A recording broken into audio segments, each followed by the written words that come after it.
all what he ate in his life. Very big encyclopedia speaking about his food. More than 90 type of food he eats. We can understand only because it's big. So I would choose his favorite food. And the Prophet Muhammad loved al-dubba. And what is al-dubba? Dubba is al-qarra, or you can say the pumpkin. He loved the pumpkin. And also he loved al-asaf, the honey. He loved the honey as well. And also he loved al-halwa, sweets. And the meaning in this hadith, anything with a sweet taste, he loved it.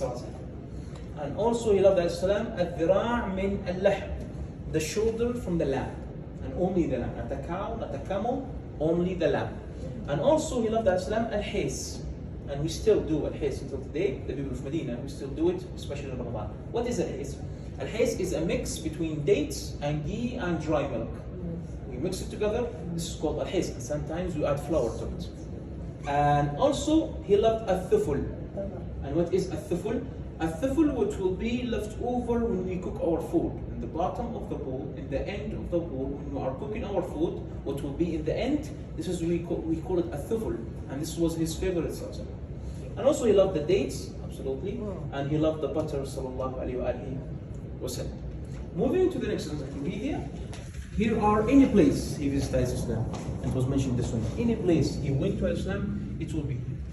From his journey to the heavens, he went to the grave of Musa alayhi salam, and he went there and he said, I went to the night when I was going to Isra al-Mi'raj, and I saw the Prophet Musa alayhi salam praying in his grave, and his grave was on a hill, a red hill. Kathib al-Ahmar, Kathib meaning a hill. So it was on a small hill, not a mountain, a little smaller than the mountain, with the red color. And if I choose this technology, I can take you to the place of this grave in Palestine, in Jerusalem. This one. This is the this is the grave of Musa alayhi salam in Jerusalem, in Al-Quds. And if we choose another example,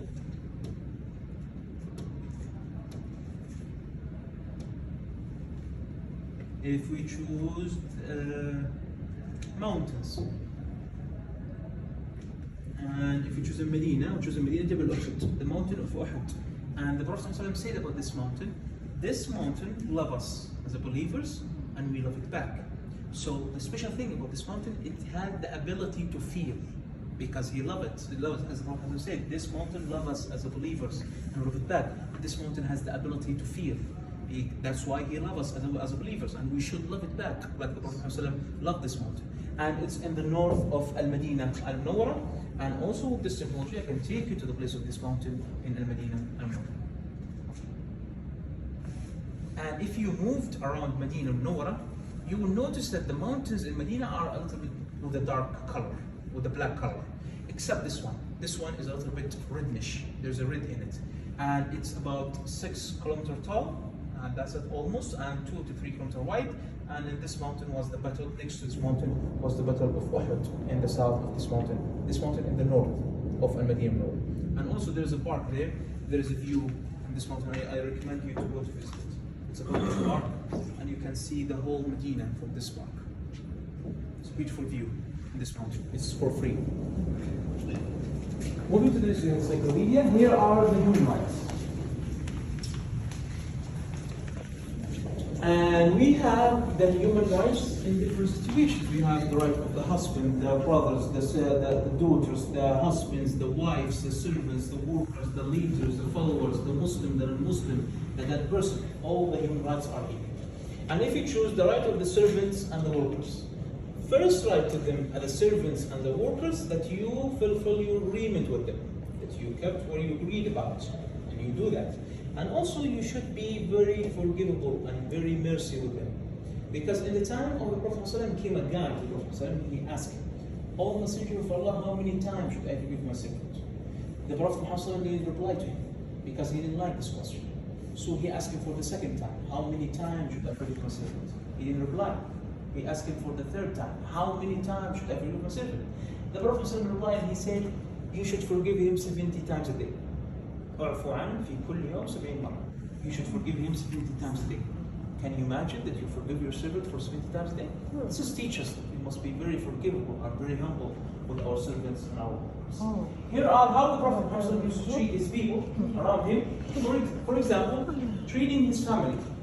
He said, the best of you, the best for his family. And I'm the best of you, and I'm the best for my family. Here are anyone who had the honor to be kissed by the Prophet Muhammad or kisses the Prophet Muhammad. For example, the Prophet Muhammad kisses his daughter Fatima radiallahu anha.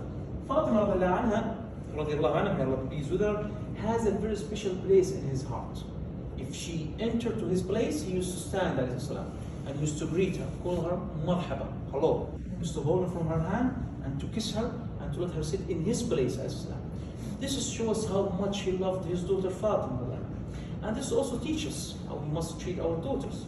And also the Prophet Muhammad kisses his son Ibrahim. He used to go to visit his son Ibrahim when he was young. And he used to hold him and smell him and to kiss him. This shows the kindness, the mercy, the father of the Prophet from the Prophet his son Ibrahim. And also the companion, Salman al-Farisi, kisses the Prophet when he saw the seal of the prophethood in his back. Not only the companions, even the people after the companions, the Tabi'een. And here are the story of Anas bin Malik, in the story of Thabit al-Bunani. The Bunani wasn't a follower, he wasn't a companion, he was after the companions. And he used to visit the companion Anas bin Malik and he used to kiss his hand. Why? Because his hand was touched by the hand of the Prophet Muhammad. Here are anyone who had the honor to be kissed by the Prophet or kisses the Prophet Muhammad. Moving to the civilization research. Okay.